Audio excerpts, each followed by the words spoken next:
ஒரே நேரத்தில் ஒரே நாளில் இருவேறு நிகழ்வுகள் அல்லது பல்வேறு நிகழ்வுகள் அமைந்து விடுவது அவ்வப்போது நிகழ்கிறது. இன்றைக்கு மாலை 3 மணி அளவில் கடலூர் கலெக்டர் அலுவலகத்தில், மாவட்ட ஆட்சியர் அலுவலகத்தில் நாடாளுமன்ற உறுப்பினர் என்கிற முறையிலே நான் கலந்து கொள்ளக்கூடிய ஒரு முக்கியமான நிகழ்ச்சி. கடலூர் எம்பி, சிதம்பரம் எம்பி ஆகிய 2 பேரும் தலைமை தாங்கி நடத்த வேண்டிய ஒரு திஷா கமிட்டி என்கிற நிகழ்வு. இந்த நிகழ்வில் பங்கேற்க வேண்டும் என்பதற்காகவே நான் மாவட்ட ஆட்சியரை தொடர்பு கொண்டு அந்த நிகழ்வை முற்பகலில் ஒருங்கிணைக்க முடியுமா என்று நேற்று கேட்டேன். மாலை எனக்கு லேட்டாகத்தான், மிக தாமதமாகத்தான் சொன்னார்கள். நான் கேட்டுக்கொண்டதற்கு இணங்க மாலை நடைபெறுவதாக இருந்த நிகழ்ச்சி காலை 11 மணிக்கு மாற்றி அமைக்கப்பட்டது. ஆனால் நிகழ்ச்சி 12 மணிக்கு எல்லாம் தொடங்கியது. 4 மணி நேரத்திற்கு மேலாக நடத்த வேண்டிய நிகழ்ச்சி. மக்களவையான நிகழ்ச்சிக்காக செல்ல வேண்டும் என்று வெளிப்படையாக அவர்களிடத்தில் சொல்லி கேட்டுக்கொண்டு அந்த நிகழ்ச்சியை 2 மணி நேரத்திற்குள்ளாக முடித்துக் கொண்டு கிளம்பினோம். 3 மணிக்கே கிளம்பினோம். ஆனால் வழிநெடுக மழை, தோழர்களின் ஆங்காங்கே இடையூறுகள் அல்லது தொல்லைகள். அதனால் அவற்றையெல்லாம் கடந்து நான் போக்குவரத்து நெரிசலையும் தாண்டி சென்னை வந்து சேருவதற்கு இந்த காலத்தால் நேர்ந்துவிட்டது. எனவே பொறுத்தருள வேண்டுகிறேன். நான் வந்ததும் உடனே பேசுகிறேன். நான் பேசிய பிறகு திரு ராஜு பேசட்டும் விரைவாக என்று கேட்டுக்கொண்டேன். ஆனாலும் அறிவித்தாகிவிட்டது என்பதனால் எனக்கு முன்னர் திரு ராஜு அவர்கள் பேசினார்.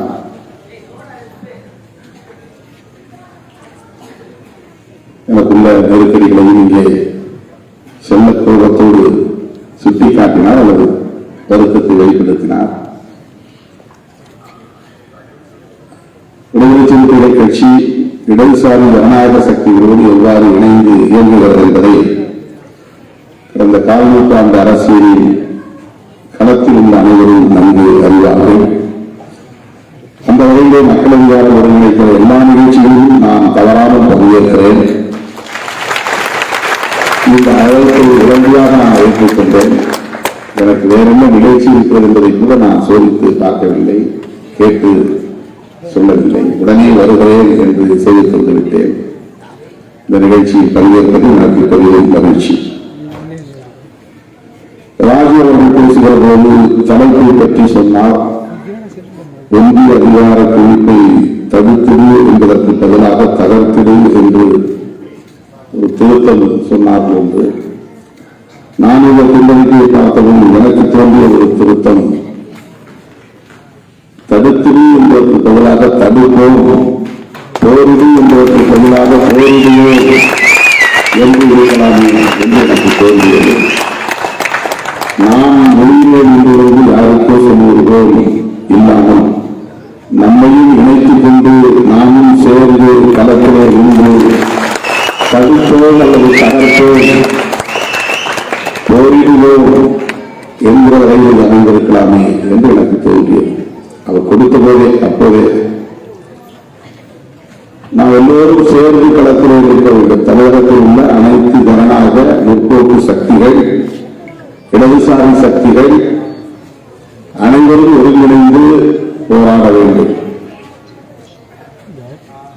ஒன்றிய அரசின் பாசிச தாக்குதலை தடுக்க வேண்டும், தகர்க்க வேண்டும். இந்த மாநாட்டின் முதன்மையான கருப்பொருள் ஒன்றிய அரசு அல்லது பாஜக அரசு மையத்திலே அதிகாரத்தை குவிக்கிறது, மாநிலங்களின் அதிகாரத்தை பறிக்கிறது என்பதாகத்தான் இருக்கிறது. அதில் யாருக்கும் மாற்று கருத்து இல்லை. அதை மக்களுக்கு எடுத்துச் சொல்ல வேண்டிய பொறுப்பு நம்மை போன்ற அனைவருக்கும் உள்ளது. ஒன்றிய பாஜக அரசு என்று நாம் சொன்னாலும் கூட ஒன்றியத்தில் இருக்கிற அல்லது இருந்த எந்த அரசாக இருந்தாலும் தலைமையிலான அரசாக இருந்தாலும் பாஜக தலைமையிலான அரசாக இருந்தாலும் டெல்லியில் அதிகாரத்தை கீழ்ப்பதையே தன்னுடைய கடமையாக கொண்டிருக்கிறது என்பதை யாரும் மறுத்துவிட முடியாது. ஏனென்றால் நாம் இன்றைக்கு பாதுகாக்க வேண்டும் என்று சொல்லுகிற அரசமைப்பு சட்டமே டெல்லியை வலுவாக அதிகார குழுக்குள்ள ஒரு உறுப்பாக வைக்க வேண்டும் என்பதை கவனம் செலுத்தி வடிவமைக்கப்பட்டிருக்கிறது. இதை நாம் கசப்பான உண்மையாக இருந்தாலும் ஏற்றுக்கொண்டுதான் ஆக வேண்டும். நம்முடைய கான்ஸ்டிடியூஷன், நம்முடைய அரசமைப்பு சட்டம் வலுவான ஒன்றிய அரசை வடிவமைக்க ஏதுவான கூறுகளை உருவாக்கி வைத்திருக்கிறது. அதே நேரத்தில் ஒரு கூட்டாட்சி நடைமுறையில் இங்கே இருக்க வேண்டும் என்பதையும் வலியுறுத்துகிறது. இதை புரிந்து கொள்கிறவர்கள் அல்லது கையாளுகிறவர்கள் எத்தகைய பின்னணியில் இருந்து புரிந்து கொள்கிறார்கள் என்பதும் எத்தகைய பின்னணியில் இருந்து அதனை கையாளுகிறார்கள் என்பதும் தான் பிரச்சனை.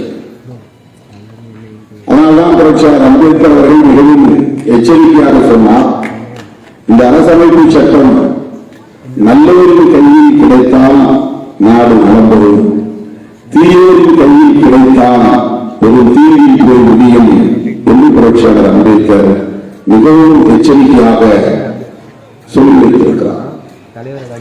ஆகவே இன்றைக்கு ஆட்சியிலே இருப்பவர்களும் சரி, ஆட்சியிலே இருந்தவர்களும் சரி, டெல்லி வலுவாக இருக்க வேண்டும், மாநிலங்கள் வலு குன்றி இருக்க வேண்டும் என்று விரும்புகிறார்கள். அப்படி விரும்புவதற்கு அவர்கள் முன்வைக்கக்கூடிய முக்கியமான காரணம் இந்தியாவை ஒரு தேசமாக்க வேண்டும் என்பதுதான். நேஷன், அதுதான் தேசியவாதமாக பரிணமிக்கிறது. அரசமைப்பு சட்டத்தின் மிக முக்கியமான நோக்கமே இந்தியாவை ஒரு நாடாக்க வேண்டும். அப்படி என்றால் இது ஒரு நாடாக இல்லை என்பதுதான். அதுதான் வரலாறு. சிதறிக் கடந்த பல நிற பகுதிகளை பல்வேறு ஆளுகைக்கு கீழே கட்டுண்டு கிடந்த பல்வேறு ஆட்சி பரப்புகளை ஒருங்கிணைத்து ஒரு தேசமாக்குவதற்கான முயற்சியை மேற்கொண்ட போது வடிவமைக்கப்பட்ட ஒரு சட்டம்தான் இந்திய அரசமைப்பு சட்டம். உலகம் முழுவதும் ஒவ்வொரு நாட்டின் அரசமைப்பு சட்டத்தின் நோக்கமும் அது ஆளுகிற நிலப்பரப்பை ஒரே தேசமாக்க வேண்டும் என்கிற அடிப்படையில் தான் வடிவமைக்கப்பட்டிருக்கிறது. ஆக இந்தியாவில் ஒரே நாடாக்க வேண்டும் என்ற நோக்கில் உருவாக்கப்பட்ட இந்திய அரசமைப்பு சட்டம் ஒன்றிய அரசை உண்மையான அரசாக பார்க்கிறது. ராஜி அவர்கள் பேசுகிற போது இங்கே சொன்னார், தமிழ்நாடு என்ற மாநிலத்திற்கு ஒரு டெரிட்டரி இருக்கிறது, நிலப்பரப்பு இருக்கிறது. கர்நாடகாவுக்கு கர்நாடகா என்ற ஒரு மாநிலம், அந்த அரசுக்கு, அந்த மாநில அரசுக்கு ஒரு டெரிட்டரி இருக்கிறது. யூனியன் கவர்மெண்ட், ஒன்றிய அரசுக்கு என்ன டெரிட்டரி இருக்கிறது, நிலப்பரப்பு இருக்கிறது என்ற கேள்வியை எழுப்பினார். அது சரிதான். ஆனால்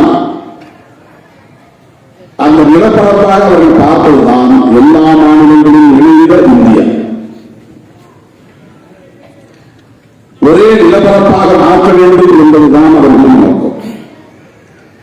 இதில் காங்கிரசுக்கும் பிஜேபிக்கும் உள்ள வேறுபாடு என்ன? காந்தியவாதிகளுக்கும் வீர சாவர்கரின் தொண்டர்களுக்கும் உள்ள வேறுபாடு என்னவென்றால், காந்தியவாதிகள் அல்லது காங்கிரஸ் இயக்கத்தை சார்ந்தவர்கள் அன்றைய சூழலின் அடிப்படையில் தன்மைத்துவத்தை ஏற்றுக்கொண்டே இந்தியர்களாய் ஒருங்கிணைவோம் என்று சொன்னது. நீ தமிழ்நாடு ஆயிரு, கன்னடனாயிரு, மராத்தி ஆயிரு, குஜராத்தி ஆயிரு, அது பிரச்சனை அல்ல. நீ இந்துவாகிரு, இஸ்லாமியனாகிரு, கிறிஸ்தவனாகிரு, அது பிரச்சனை அல்ல. ஆனால் இந்தியனாயிரு என்பதுதான் காங்கிரஸ் முன்வைத்த தேசியவாதம். அது நாட்டினவாதம் என்று நாம் சொல்லலாம். ஆக அவர்கள் இந்தியர்களாகிறது என்று சொல்வது எதனால், எப்படி என்று நாம் பார்த்தால், அன்றைக்கு இந்தியர்களுக்கான கொடி எதிரி வெள்ளையனாக இருந்தான், ஆங்கிலேயனாக இருந்தான், பிரிட்டிஷ்காரனாக இருந்தான், இங்கிலாந்து நாட்டை சார்ந்தவனாக இருந்தான். அந்த ஏகாதிபத்தியத்தை, ஆங்கிலேய ஏகாதிபத்தியத்தை எதிர்ப்பதற்கு இந்தியர்கள் என்கிற உணர்வுதான் வேண்டும். உனக்கு சாதி உணர்வோ, மத உணர்வோ, மொழி உணர்வோ, மொழி சார்ந்த இன உணர்வோ இருந்தாலும் அதையெல்லாம் புறந்தள்ளி வைத்துவிட்டு, ஓரங்கட்டி ஒதுக்கி வைத்துவிட்டு இந்தியனாய் அடிவிரலுங்கள். அப்போதுதான் அந்நியனை நாம் விரட்டி அடிக்க முடியும். ஆகவே காங்கிரஸ் முன்வைத்த தேசியவாதம் என்பது இந்தியர் என்கிற ஒருமைப்பாடு, இந்தியர் என்கிற ஒற்றுமை. ஒற்றுமை என்பது ஆங்கிலத்தில் யூனிட்டி, ஒருமைப்பாடு என்பது ஆங்கிலத்தில் இன்டெகிரிட்டி.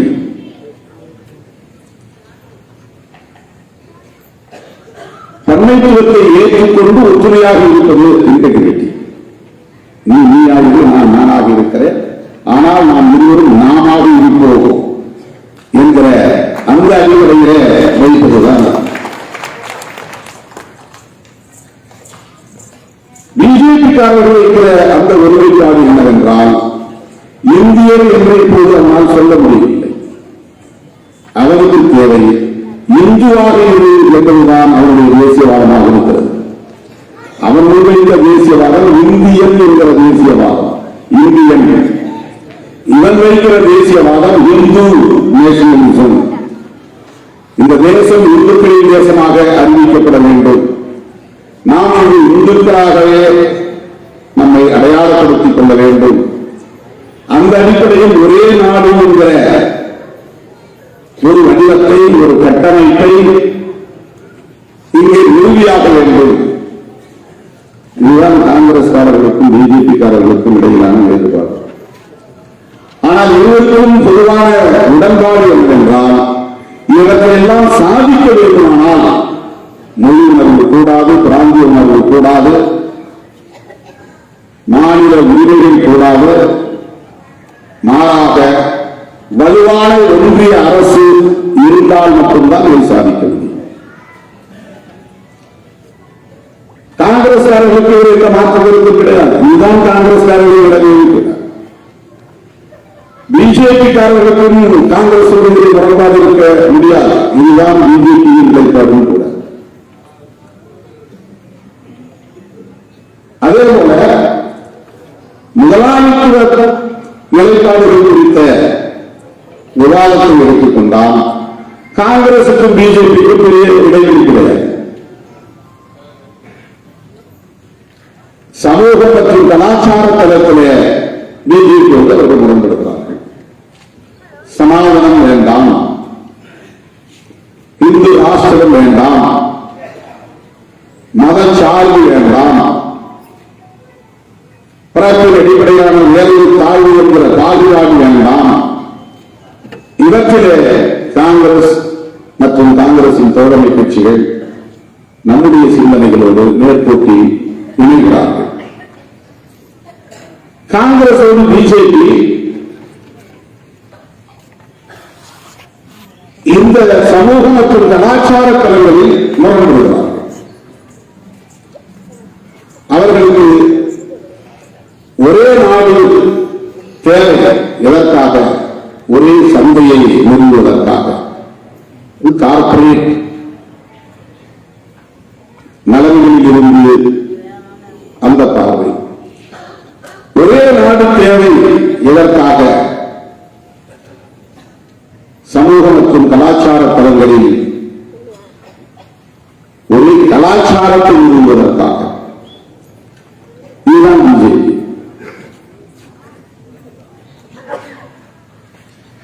உலகமயமாதல், தாராளமயமாதல், தனியார் மயமாதல் போன்ற கொள்கை கோட்பாடுகளில் பிஜேபியிடமிருந்து காங்கிரஸ் தள்ளியிருக்கவில்லை, முரண்படவில்லை.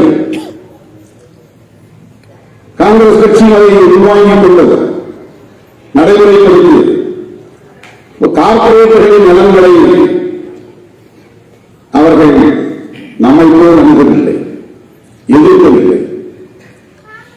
ஆனால் சமூக தளங்களில், கலாச்சார தளங்களில் ஒரே தேசம் ஒரே மதம், ஒரே தேசம் ஒரே மொழி, ஒரே தேசம் ஒரே கலாச்சாரம் என்கிற இந்த நிலைப்பாடுகளில் காங்கிரஸ் முரண்படுகிற சூழலில் நாம் அவர்களோடு இருக்கிறோம். இந்த இரண்டு நிலைப்பாடுகள், ஒரே நாடு ஒரே சந்தை கார்ப்பரேட்டுகளுக்கானது, ஒரே நாடு ஒரே கலாச்சாரம் என்பது சனாதனிகளுக்கானது.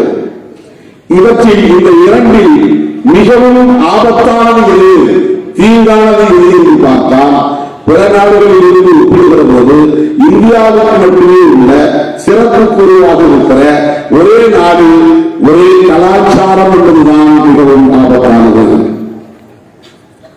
கார்ப்பரேட்டுகளுக்கான செயல் திட்டங்கள் எல்லா நாடுகளிலும் இருக்கின்றன. ஆனால் சனாதனத்திற்கான செயல் திட்டம் இந்தியாவில் மட்டும் இருக்கிறது. கார்ப்பரேட் நலன்களுக்கான செயல் திட்டம் எல்லா கட்சிகளிலும் இருக்கிறது. ஒப்புக்கொண்டோ ஒப்புக்கொள்ளாமலோ, உடன்பட்டோ உடன்படாமலோ கார்ப்பரேட் நலன்களுக்கான செயல் திட்டங்களில் எல்லா கட்சிகளுக்குமே தேர்தல் கட்சிகளில் உடன்பாடு இருக்கிறது, ஒரு உடன்பாட்டு புள்ளி இருக்கிறது. ஆனால் சமூக மற்றும் கலாச்சார தளங்களில் சனாதனத்தை நிலைநாட்டுவதற்கு அல்லது பாதுகாப்பதற்கு, தலைமுறை தலைமுறையால் நிறைவு வருகிற இந்த சமூக ஒழுங்கை சீர்குலையாமல் பாதுகாப்பதற்கு, பிறப்பின் அடிப்படையிலான உயர்வு தாழ்வு என்கிற இந்த சமூக கட்டமைப்பை தகர்க்க விடாமல் தடுப்பதற்கு, கோல்வாக்கரின் கனவை நனவாக்குவதற்கு, வீர சாவர்கரின் செயல் திட்டத்தை நடைமுறைப்படுத்துவதற்கு இந்து ராஷ்டிரம் என்பது தேவையாக இருக்கிறது. அதை அறிவிப்பதற்கு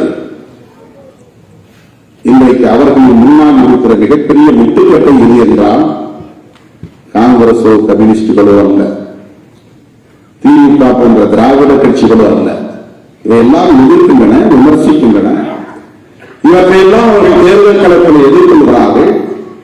ஆனால் அவர்களின் சனாதன கனவுகளுக்கு மிகப்பெரிய முட்டுக்கட்டையாக இருப்பது, இந்து ராஷ்டிர கனவை நனவாக்க விடாமல் தடுக்கும் வகையில் முட்டுக்கட்டையாக இருப்பது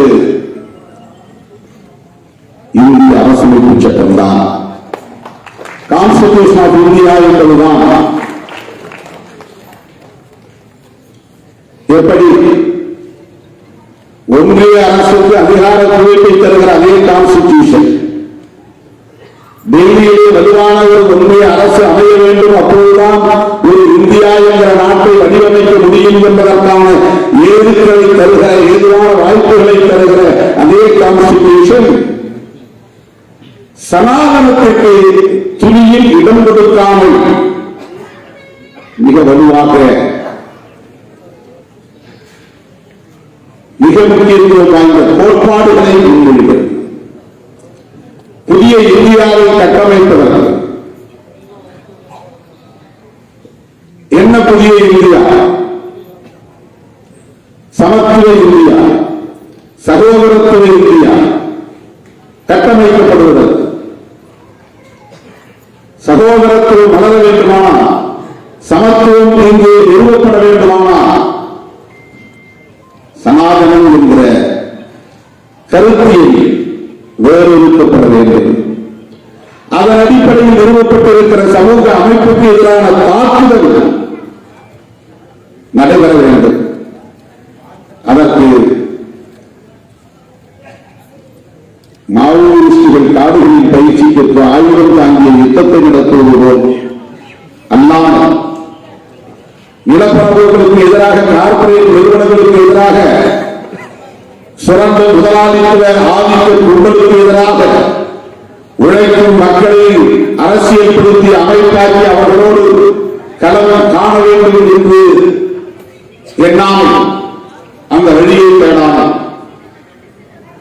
ஒற்றை பேராயுதமாக புரட்சியாளர் அம்பேத்கர் அவர்கள் வகுத்தளித்த ஒன்றுதான் அரசமைப்பு சட்டம்.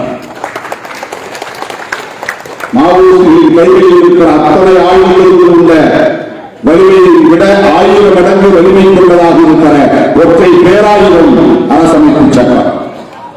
அந்த அரசமைப்பு சட்டத்தை நாம் வெவ்வேறு கோணங்களில் விமர்சிக்க முடியும்.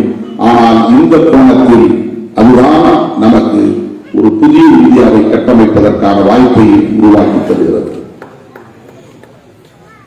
அந்த அரசமைப்பு சட்டத்தின் புரியாமல் இருக்கிற முக்கியமான 3 கோட்பாடுகளை நாம் புரிந்து கொண்டால் அதை உணர முடியும்.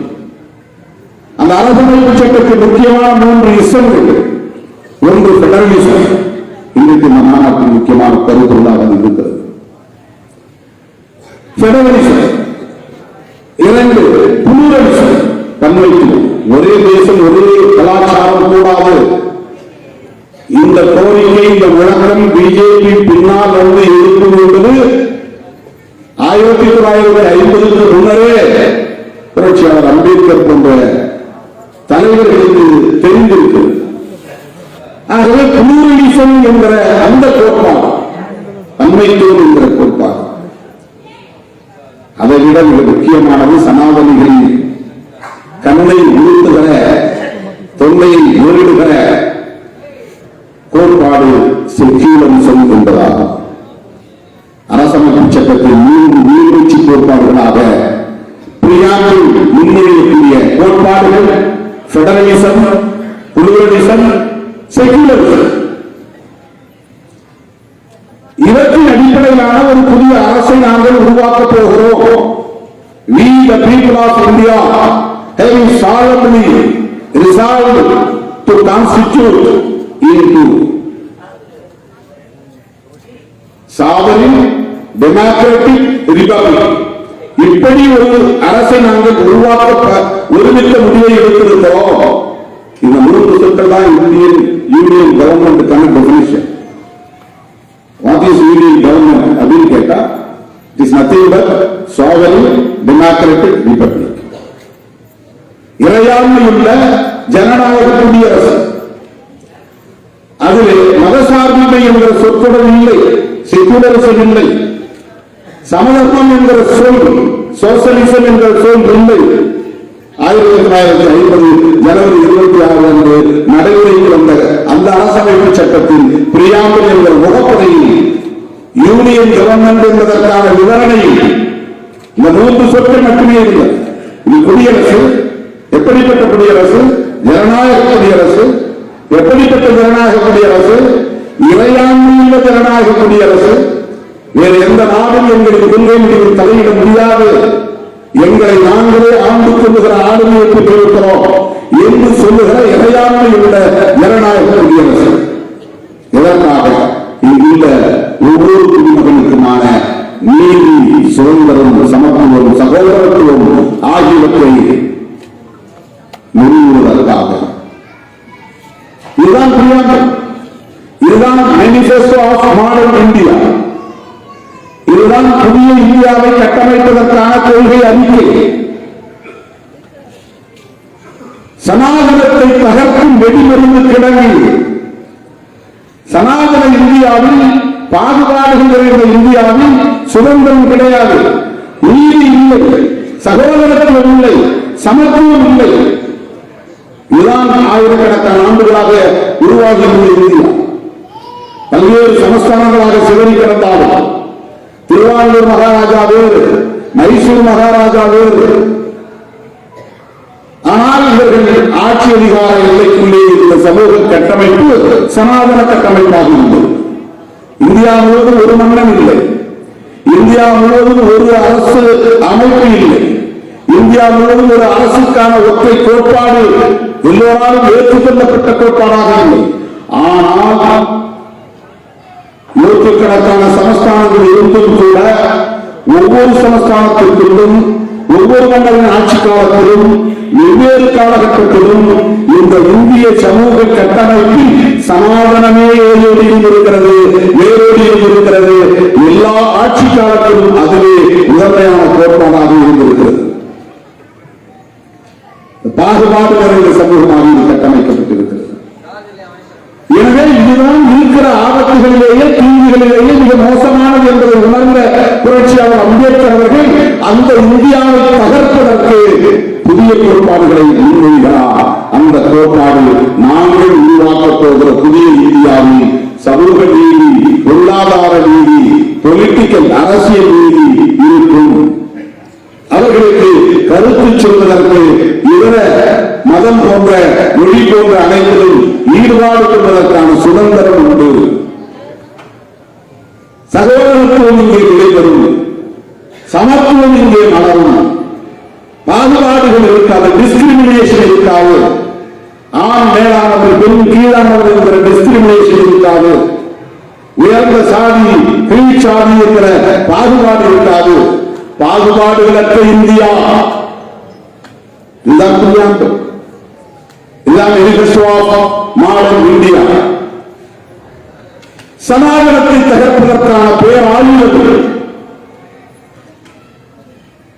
இதனை RSS உள்ளிட்ட சங்கங்களால் 0.001% கூட ஏற்றுக்கொள்ள முடியாது, ஏற்றுக்கொள்ளவில்லை. இந்த நாளில் அவர்களால் ஏற்றுக்கொள்ள முடியாத ஒரே சட்டம் அரசமைப்பு சட்டம் தான். அதில் மிக முக்கியமானது அவர்களை நெருடிக் கொண்டே இருக்கிற, அவர்களை தன்னை உறுத்திக் கொண்டே இருக்கிற ஒரு சொல் செக்யூலரிசம் என்பதுதான்.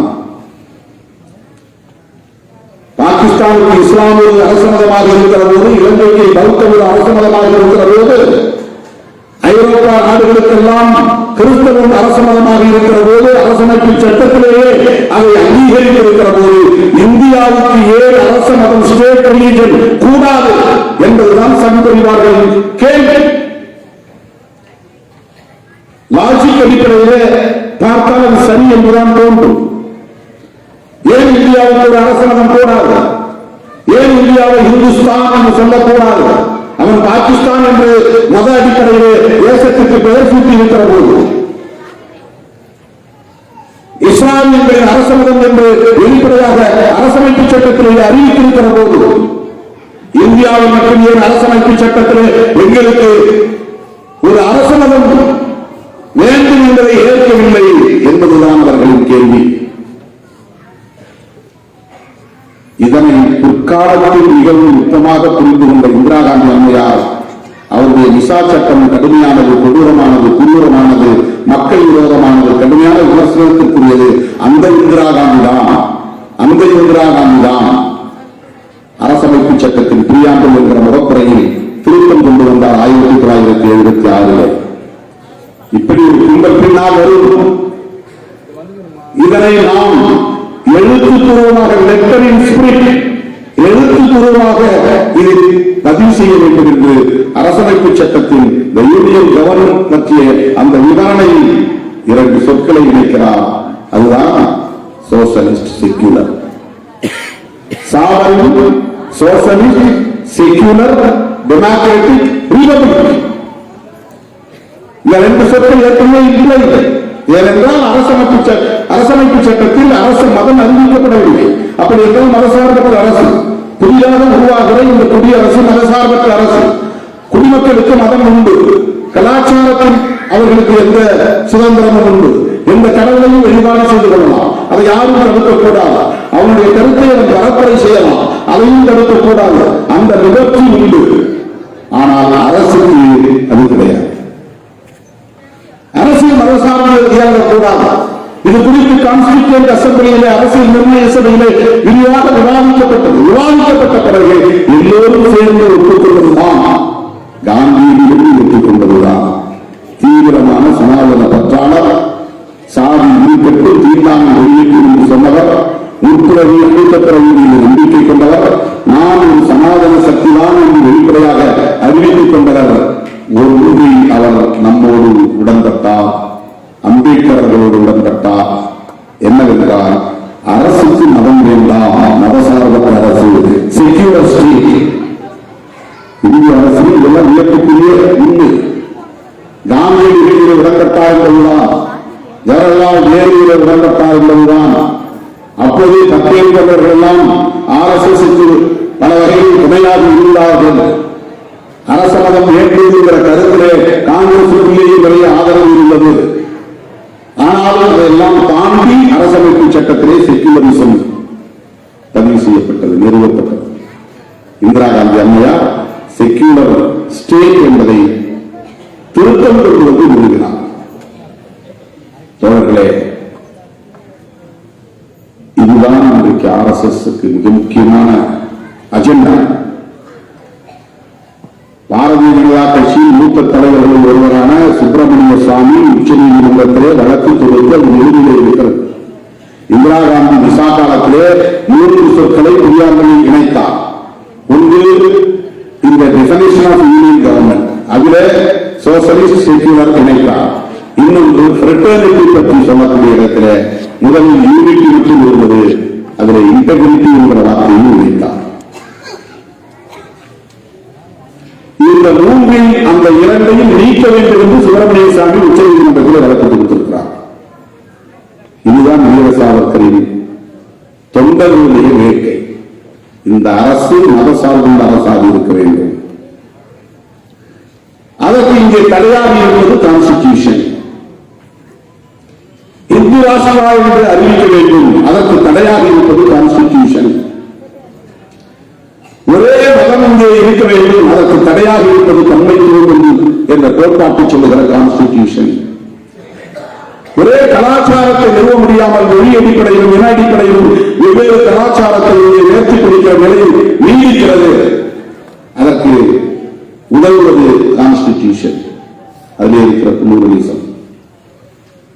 தொடர்களே, ஏன் எல்லாம் அவர்கள் தாக்குதல் நடத்துகிறார்கள் என்றால், கார்பரேட் நலன்களுக்காக சேவை செய்வது என்பது உலகில் உள்ள அத்தனை நாடுகளில் பிறவிக்கிறதாகவே இருக்கிறது. ஒவ்வொரு அரசுக்கும் உலக நாடுகள் அனைத்துமே உலகமயமாக, தாராளமயமாக, தனியார்மயமாக என்பதை ஏற்றுக்கொண்டு உலகத்தையே ஒரே யூனிட்டாக மாற்றி இந்தியாவை மட்டுமல்ல உலகத்தையே ஒரே சந்தையாக்குவது என்பதுதான் புதிய பொருளாதார கொள்கையின் நோக்கம்.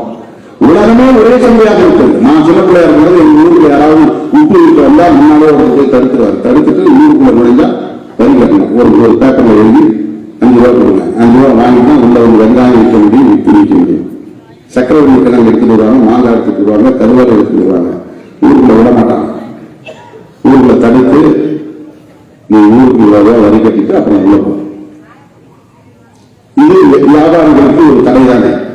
இப்படித்தான் ஒவ்வொரு நாட்டுக்குள்ளேயும் ஒரு முதலாளி நுழையும் போது அந்த நாட்டில் பல சட்டங்கள் இருந்தன. அவர் உள்ளே அவரை வெளிநாட்டு நுழைய முடியாது, அவன் சந்தையை விரிவுபடுத்த முடியாது. இந்த தடைகளை எல்லாம் தேச வரம்புகளின் மூலம் நிலவிய தடைகளை எல்லாம் உடைத்துவிட்டு முதலாளி எந்த தேசத்திலும் உட்கார்ந்த இடத்தில் வைத்து முதலீடு செய்ய முடியும். அவன் இந்தியாவுக்கு வரணும்னு அவசியம் இல்லை. ஆனா அவனுடைய ஃபார்முலா டெக்னிக்கல் நோக உள்ள உண்டு. அவருடைய ஆட்கள் வேலை செய்ய மாட்டார்கள், நம்முடைய ஆட்கள் வேலை செய்வார்கள். அவனுக்கான மெட்டீரியல் எதிர்ப்பு இருக்காது, நம்முடைய மெட்டீரியல்.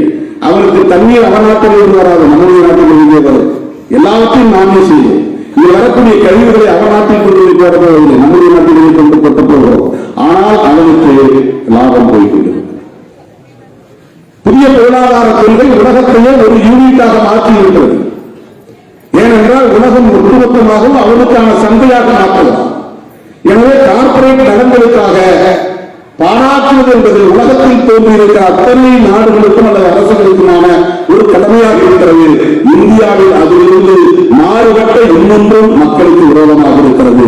அதுதான் சனாதனத்தின் அடிப்படையிலான கருத்துகள், மக்களை பாகுபடுத்துகிற கருத்து, பறக்கின் அடிப்படையிலான இந்த உயர்வு தாழ்வை நிலைப்படுத்துகிற கருத்து, மதவாத கருத்து, மத சார்பின்மைக்கு எதிரான கருத்து. அருமை தோழர்களே, இந்த மதசார்பின்மையை காப்பாற்றுவது என்பது இன்றைக்கு நம் முன்னால் இருக்கிற மிக முக்கியமான சவாலாக இருக்கிறது. அரசமைப்பு சட்டத்தின் உயர்மூச்சு கோட்பாடுகளிலே முதன்மையானது மதசார்பின்மை, செக்யூலரிசம். RSS உள்ளிட்ட சங் பரிவார்களின் யுத்தமே செக்யூலரிசத்திற்கு எதிரான யுத்தம் தான். அவர்கள் அத்தனை நடவடிக்கைகளும் செக்குலரிசத்தை தூக்கி எறிவதற்காகத்தான் அவர்களின் ஒவ்வொரு செயல் திட்டமும் அரசமைப்பு சட்டத்தையே செயலிழக்க வைப்பது. இதுதான் நவீன பாசிசம். அதாவது சட்டத்தை பயன்படுத்தியே சட்டவிரோதமாக செயல்படுவது, ஜனநாயகத்தை பயன்படுத்தியே ஜனநாயக விரோதமாக செயல்படுவது, பெரும்பான்மைவாதத்தை பயன்படுத்தி தங்களுடைய மெஜாரிட்டியின் மூலமாக வக்ஃப் திருத்த சட்டத்தை நிறைவேற்றுகிறார்கள். அது அரசமைப்பு சட்டத்திற்கு எதிரானது, ஆனால் நிறைவேற்றுகிறார்கள். ஆர்டிகல் 370 அதை நீக்குகிறார்கள். அந்த அரசமைப்பு சட்டத்திற்கு எதிரானது, ஆனால் அரசமைப்பு சட்டத்தை பயன்படுத்திய தங்களுக்குள்ள பெரும்பான்மை பலத்தை பயன்படுத்தி 370 நீக்கி ஜம்மு காஷ்மீரை இரண்டாக உடைக்கிறார்கள். Anti constitution by law. அவர்கள் அரசமைப்பு சட்டத்திற்கு எதிராக வேலை செய்கிறார்கள், ஆனால் சட்டத்தின்படி செய்கிறார்கள். இதுதான் நவீன பாசிசம். இந்த சனாதன சக்திகளில் இன்னொரு முகத்தை மக்களிடத்திலே நாம் அம்பலப்படுத்த வேண்டியிருக்கிறது. மதச்சார்பின்மையை காக்க நாம் ஒருங்கிணைந்து போராட வேண்டியிருக்கிறது. இதற்காகத்தான் எத்தனை உறவுகள் இருந்தாலும் விமர்சனங்கள் இருந்தாலும் காங்கிரஸ் போன்ற கட்சிகளோடு இணைந்து நாம் கைகோர்த்து களமாட வேண்டிய தேவை இருக்கிறது. சனாதனிகள் மிகவும் ஆபத்தானவர்கள், பயங்கரவாதிகள். இது ஒரு கருத்தின் பயங்கரவாதம். பேச்சில் ஒன்றை குறிப்பிட்டால் உள்நாட்டு யுத்தம். பயங்கரவாதம் என்பது முதலில் அரசிடமிருந்து தோன்றுவதுதான். மாவோயிஸ்டுகள் நடத்துகிற போராட்டமோ அல்லது மற்றவர்கள் நடத்துகிற ஆயுதம் தாங்கிய தாக்குதலோ எதிர்வினைதான். அது கவுண்டர் டெரரிசம். டெரரிசம் பொதுவாக இயல்பாக ஆட்சியாளர்களிலிருந்து புறப்படுவதுதான் டெரரிசம். அரச பயங்கரவாதம் தான் ஒரிஜினல். அதற்கு எதிர்வினைதான் ஹமாஸாக இருந்தாலும் சரி, பாகிஸ்தானில் இருக்கிற யூனிட்டியாக இருந்தாலும் சரி. அவர்கள் ஆட்சியாளர்கள் அரச பயங்கரவாதத்தை எதிர்கொள்வதற்காக எதிர்வினையாற்றுகிறார்கள். சத்தீஸ்கரிலும் ஒடிசாவிலும் தெலுங்கானாவிலும் காடுகளிலே பதுங்கியிருக்கக்கூடிய அந்த தோழர்கள் மாவோயிஸ்டுகள் கனிம வளங்களை பாதுகாக்க வேண்டும், மண் வளங்களை பாதுகாக்க வேண்டும், பழங்குடியினரை பாதுகாக்க வேண்டும், சாதிய கொடுமைகளை தடுத்து நிறுத்த வேண்டும் என்பதற்காக அந்த மக்களோடு ஆயுதம் ஏந்தி நிற்கிறார்கள் களத்தில். இது எதிர்வினை, ஒரு கவுண்டர் ரியாக்ஷன். ஆனால் அவர்கள் இவர்களையும் பயங்கரவாதிகள் என்று இன்றைக்கு ஹெலிகாப்டர்களை போய் குண்டுகளை வீசி அப்பாவி மக்களை, பழங்குடியின மக்களை மாவோயிஸ்ட் என்கிற பெயரால் படுகொலை செய்கிறார். இதை எப்படி தடுப்பது? சாதியின் பெயரால் கொத்து கொத்தாக இந்த நன்மையில் பலர் கொல்லப்பட்டிருக்கிறார்கள். வெண்மணியிலே 44 பேர் கொல்லப்பட்டார்கள். 26 பேர் பெகல்காவிலே கொல்லப்பட்டதும் ஒட்டுமொத்த தேசமே கொந்தளிக்கிறது. படைகள் தயாராகின்றன, ஏவுகணைகள் வீசப்படுகின்றன, யுத்தம் அறிவிக்கப்படுகிறது, உலக நாடுகள் எல்லாம் தலையிடுகின்றன. 44 பேர் கொல்லப்பட்டது இருட்டடிப்பு செய்யப்பட்டு விட்டது. இடதுசாரிகளை தவிர அப்போது யாரும் எதிர்வினையாற்றவில்லை. மேலவர்களை மற்றவர்களில் 7 பேர் கொடூரமாக வெட்டி படுகொலை செய்யப்பட்டார்கள். மேலவர்கள் முருகேசனின் தலை துண்டிக்கப்பட்டு கால் பந்தாக அதனை உதவித்து விளையாடினார். கண்டன அறிக்கைகள் கூட தமிழ்நாட்டில் வரவில்லை. நாடு அமைதி காக்கிறது. ஹரியானாவிலே செத்த மாட்டுத்தோலை உரித்தார்கள் என்பதற்காக 4-5 தலித்துகளை செத்த மாட்டு பசுத்தோலை உரித்தது குற்றம் என்று 5 பேரை படுகொலை செய்தார்கள். இப்படி சொல்லிக்கொண்டே போகலாம். இந்த சாதிய பயங்கரவாதத்தை, சனாதன பயங்கரவாதத்தை எப்படி எதிர்கொள்ளப் போகிறோம்? மதச்சார்பின்மைக்கு எதிராக இன்றைக்கு RSS உள்ளிட்ட செம்பரிவார்கள் கொடுக்கிற இந்த கருத்தியல் பயங்கரவாதத்தை எப்படி நாம் எதிர்கொள்ளப் போகிறோம்? இவற்றையெல்லாம் நாம் விரிவாக விவாதிக்க வேண்டியிருக்கிறது. ஒருங்கிணைந்து செயலாற்ற வேண்டியிருக்கிறது. அனைத்து ஜனநாயக சக்திகளையும் இடதுசாரி சக்திகளையும் ஒரே கணக்கில் இணைக்க வேண்டியிருக்கிறது. அதுபோன்ற முயற்சிகளுக்கு மக்கள் அதிகாரம் முன்னெடுக்கிற அத்தனை நடவடிக்கைகளுக்கும் விடுதலை சிறுத்தைகள் துணை இருப்போம் என்பதை சொல்லி வாழ்க்கை நன்றி